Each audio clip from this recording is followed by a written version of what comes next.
అండి, ఎలా ఉన్నారు? బాగున్నారా? సో ఈరోజు వీడియో ఏంటంటే పచ్చిమిరపకాయల మసాలాతో ఉల్లగడ్డ తాలింపు చిత్రాన్నంలోకి సూపర్గా ఉంటుంది. మసాలా అయితే ముందుగా ప్రిపేర్ చేశాను.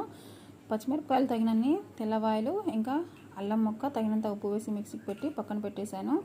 అది చిత్రాన్నంలోకి, ఉల్లగడ్డ తాలింపులోకి రెండింటిలోకండి. ఇంకా స్టవ్ ఆన్ చేసి స్టవ్ మీద కడాయి పెట్టేసి 2 చెంచాలు నూనె వేసి, నూనె వేడెక్కగానే కసూరి మేతి, జీలకర్ర, ఆవాలు, కరివేపాకు, ఎర్రగడ్డ ముక్కలు, ఎండుమిరపకాయలు వేసి బాగా దూరగా వేగిన తర్వాత మనం మిక్సీ పట్టుకున్న పచ్చిమిరపకాయల మసాలా వేసి బాగా పచ్చివాసన పోయే వరకు కలపాలి. ఇక 1 స్పూన్ పసుపు వేసి పచ్చివాసన పోయే వరకు మళ్ళీ కలపాలి.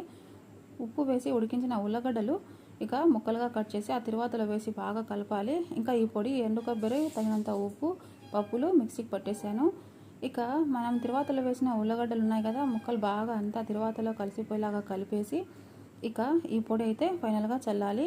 ఇంకా మనము చిత్రాన్నం కలుపుకొని తింటే సూపర్గా ఉంటుంది. లైక్ చేయండి.